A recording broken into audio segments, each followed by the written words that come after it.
नमस्कार, न्यूज 4.0 में आप सभी का स्वागत है। मैं हूं आपके साथ पूर्णिमा मिश्रा। मेरे साथ मौजूद है शिखा, सृष्टि और अंजनी। सबसे पहले बात दिल्ली की, जहां पर परिवहन व्यवस्था को मजबूत करने की दिशा में दिल्ली सरकार ने आज एक महत्वपूर्ण कदम उठाया है।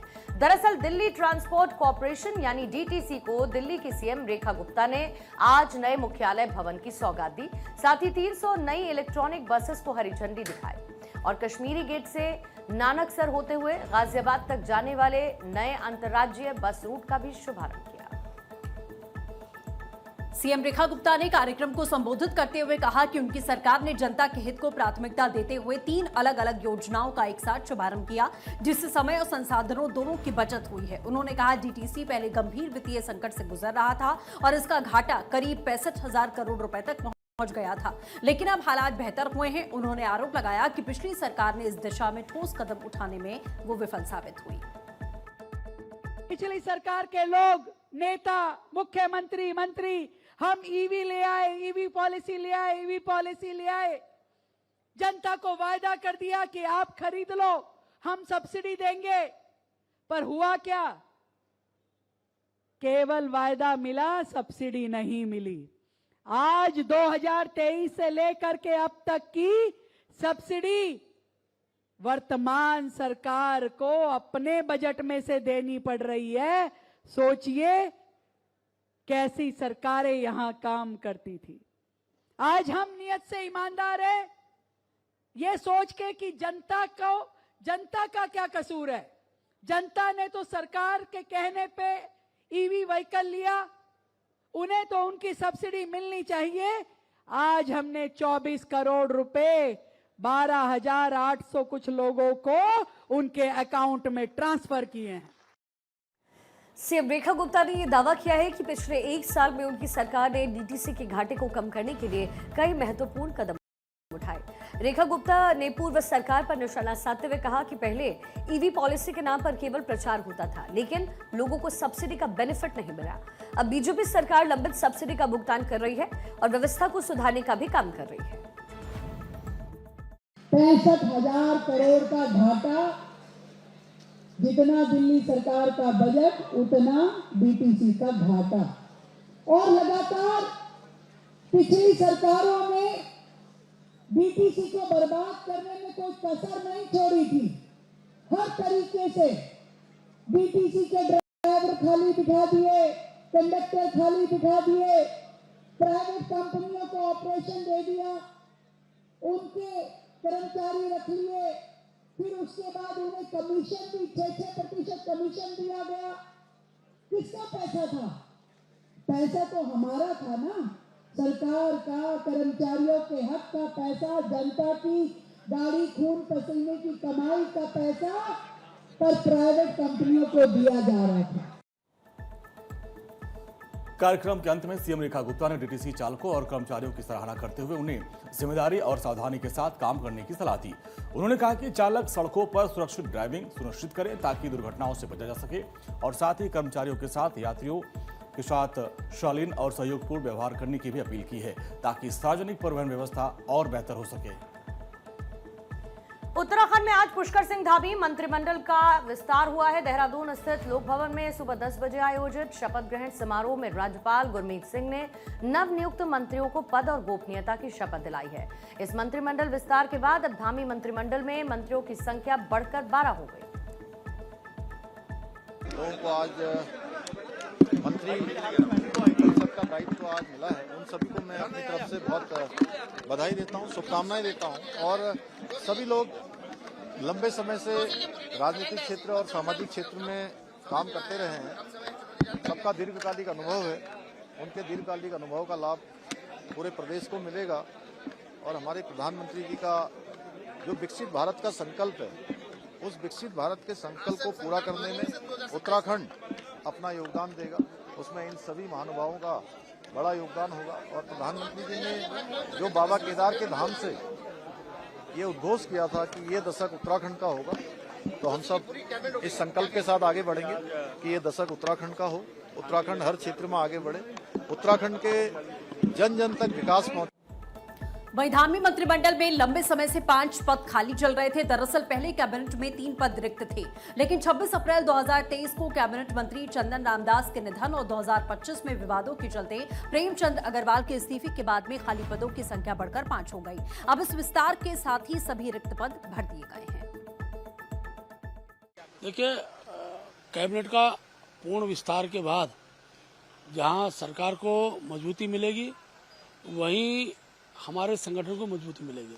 सारे मंत्री 2027 में भारतीय जनता पार्टी की तीसरी बार सरकार बने, उस गति के लिए काम करने के लिए खड़े हैं। और आज मैं सबसे पहले नेतृत्व का आभार व्यक्त करता हूं कि उन्होंने उत्तराखंड के अंदर लंबे विस्तार था, उसको आज स्वरूप प्रदान किया है। और ये हम सबके लिए बहुत ही एक प्रकार से संगठन के विस्तार के लिए भी आवश्यकता है, जिसको आगे बढ़ेगा। दायित्व तो जल्दी होंगे? हाँ, बहुत जल्दी दायित्व को भी विधेयक से घोषणा होगी। तो उत्तराखंड के जिन 5 विधायकों ने आज मंत्री पद की शपथ ली है, उनमें देहरादून की राजपुर रूट से विधायक खजान दास, हरिद्वार विधानसभा सीट से विधायक मदन कौशिक, भीमताल से विधायक राम सिंह खेड़ा, रुद्रप्रयाग से विधायक भरत चौधरी और रुड़की से विधायक प्रदीप बत्रा का नाम भी शामिल है। पार्टी के हाईकमान ने, माननीय मुख्यमंत्री जी ने हमको ये गुरुतर दायित्व सौंपा है और हमारा प्रयास रहेगा कि उनकी अपेक्षाओं के अनुरूप उत्तराखंड के विकास में अपना योगदान दे सकें। अलग अलग जिलों की अलग अलग प्राथमिकताएं हैं, उनका अध्ययन किया जाएगा और उसके अनुसार अपनी प्राथमिकताएं तय की जाएंगी। पिछले 2 वर्षों से राज्य में मंत्रिमंडल विस्तार को लेकर चर्चाएं चल रही थी, लेकिन अब इन अटकलों पर विराम लग गया। आगामी विधानसभा चुनाव से पहले इस विस्तार को राजनीतिक रूप से काफी अहम माना जा रहा है, क्योंकि इससे सरकार संगठन संतुलन बनाने और विभिन्न क्षेत्र को प्रतिनिधित्व देने की कोशिश कर रही है। मैं पहली बार मंत्री बना हूं और मैं बड़ी ईमानदारी से प्रदेश की सेवा करूंगा, अपने विधानसभा क्षेत्र के लोगों की सेवा करूंगा। जिन लोगों ने हमको आशीर्वाद दिया, मेरी पार्टी को आशीर्वाद दिया और मेरी पार्टी ने जिस विश्वास के तहत माननीय पुष्कर धामी जी के नेतृत्व में, नरेंद्र मोदी जी के नेतृत्व में मुझे ये जिम्मेदारी दी है, इस जिम्मेदारी का मैं बड़ी ईमानदारी से निर्वहन करूंगा। हमारा उद्देश्य है विकास का जो road map Bharatiya Janata party ने बनाया है, उस मैप के हिसाब से हम काम करें और निश्चित रूप से धामी जी के नेतृत्व में, मोदी जी के नेतृत्व में हम काम करते हैं।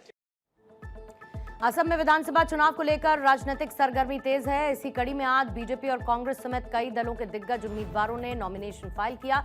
इसी कड़ी में हेमंत बिस्वा शर्मा ने भी अपना नामांकन दाखिल किया है। इस दौरान उन्होंने कहा कि भारी बारिश के बावजूद बड़ी संख्या में लोगों का समर्थन मिलना उनके लिए आशीर्वाद के समान है और वो असम की जनता के आभारी हैं। उन्होंने कहा कि हिंदू समाज को एकजुट करना मेरा मिशन है। वहीं मुख्यमंत्री हेमंत बिस्वा शर्मा ने कामरूप जिला निर्वाचन कार्यालय में अपना नामांकन दाखिल किया। इससे पहले उन्होंने खानापारा के वेटरनरी फील्ड से हिंगराबाड़ी स्थित निर्वाचन कार्यालय तक लगभग 5 किलोमीटर लंबी रैली निकाली। रैली में बड़ी संख्या में उनके समर्थक शामिल रहे और बिस्वा शर्मा ने सोशल मीडिया प्लेटफॉर्म एक्स के जरिए सभी लोगों को इस रैली में शामिल होने की अपील की थी। कहा था कि जनता का समर्थन उन्हें आगे बढ़ने की ऊर्जा देता है। This will be my 7th election. First election I lost. Thereafter, next 5th election I won. Today will be my 7th election, and hopefully I'll get full support from my constituency as well as from people of Assam. Hemant Biswa Sharma 2001 से गुवाहाटी लोकसभा क्षेत्र के अंतर्गत आने वाली जलुकबाड़ी विधानसभा seat का प्रतिनिधित्व कर रहे हैं और इस बार वो 6ठी बार इस सीट से जीत हासिल करने की कोशिश में हैं। उन्होंने पहली बार 1996 में इस सीट से चुनाव लड़ा और तब से ही ये पूरा क्षेत्र उनकी मजबूत राजनीतिक पकड़ वाला माना जाता है।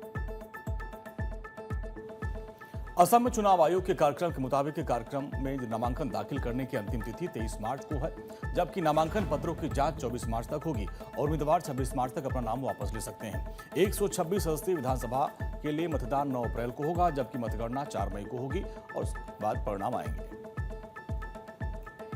ऑनर किलिंग की आशंका को लेकर दायर एक याचिका पर आज सुप्रीम कोर्ट ने सुनवाई से इनकार करते हुए एक अहम टिप्पणी की। सुप्रीम कोर्ट ने कपल को तत्काल राहत देने के लिए दिल्ली हाई कोर्ट का रुख करने की सलाह दी। ये फैसला chief justice of India Suryakant की, जिसमें कहा गया कि ऐसे मामलों में हाई कोर्ट ही सबसे उपयुक्त मंच है। और सुनवाई के दौरान सुप्रीम कोर्ट ने स्पष्ट किया कि जीवन और व्यक्तिगत सुरक्षा से जुड़े मामलों में संबंधित हाईकोर्ट तुरंत हस्तक्षेप कर सकता है और पीड़ितों को सुरक्षा भी दे सकता है। बेंच ने यह भी कहा कि हाईकोर्ट में इस तरह के मामलों को प्राथमिकता के आधार पर सुना जाता है और वहां पीड़ितों की बात को प्रभावी ढंग से रखा जा सकता है। कपल की ओर से पेश वकील ने अदालत को बताया है कि दोनों को अपने ही परिवार से गंभीर जान से मारने की धमकियां मिली। उन्हें बार बार फांसी पर लटकाने की धमकी दी जा रही है, जिससे उनकी जान को तत्काल खतरा है। इसके साथ ही ये भी आरोप लगाया गया कि नई दिल्ली के तिलक मार्ग थाने में पुलिस ने दोनों को हिरासत में लिया, जिससे उनकी सुरक्षा को लेकर की चिंता और बढ़ गई। इन दलीलों पर सुप्रीम कोर्ट ने कहा कि जीवन का अधिकार सर्वोपरि है और ऐसे मामलों में किसी भी हाईकोर्ट का दरवाजा खटखटाया जा सकता है। अदालत ने स्पष्ट किया कि यदि कोई हाईकोर्ट संतोषजनक राहत नहीं मिलती है तो याचिकाकर्ता दोबारा सुप्रीम कोर्ट आ सकते हैं। और साथ ही बेंच ने संकेत दिया कि भविष्य में जरूरत पड़ने पर ऐसे संवेदनशील मामलों के लिए दिशा निर्देश भी जारी किए जा सकते हैं और जिससे पीड़ितों की सुरक्षा सुनिश्चित हो सके। ब्राह्मण समुदाय के खिलाफ कथित घृणास्पद टिप्पणियों को लेकर दायर याचिका पर सुनवाई करते हुए सुप्रीम कोर्ट ने कड़ी नाराजगी जताई है और मामले में हस्तक्षेप करने से इनकार कर दिया। सुप्रीम कोर्ट ने साफ शब्दों में कहा कि वो इस याचिका पर विचार करने की जरूरत नहीं समझता और इसे खारिज किया जाता है। साथ ही सुनवाई के दौरान जस्टिस बीवी नागरत्ना ने याचिकाकर्ता की दलीलों पर टिप्पणी करते हुए कहा कि आपने एक नया शब्द ब्राह्मण फोबिया खोज निकाला है। इस पर याचिकाकर्ता ने कहा कि मामला एक विशेष समुदाय को निशाना बनाकर की जा रही घृणास्पद टिप्पणियों से जुड़ा हुआ है और उस पर रोक लगाने की जरूरत है, इसीलिए इस शब्द को जोड़ा गया। इस पर अदालत ने यह स्पष्ट किया कि वो किसी भी समुदाय के खिलाफ नफरत भरी भाषा या टिप्पणियों का समर्थन नहीं करती।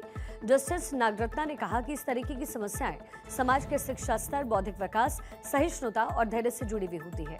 उन्होंने ये भी कहा कि जब समाज में भाईचारे की भावना मजबूत होगी तो इस तरीके की घृणास्पद टिप्पणियां खुद ही समाप्त हो जाएंगी। सुप्रीम कोर्ट ने भी कहा कि किसी एक समुदाय के लिए अलग से संरक्षण की मांग करने के बजाय ये संदेश दिया जाना चाहिए कि किसी भी व्यक्ति या संप्रदाय के खिलाफ, समुदाय के खिलाफ घृणास्पद टिप्पणी स्वीकार नहीं है। अदालत ने साफ किया कि इस तरह के मामलों में न्यायिक हस्तक्षेप जरूरी नहीं है और इसी आधार पर इस याचिका को खारिज कर दिया गया।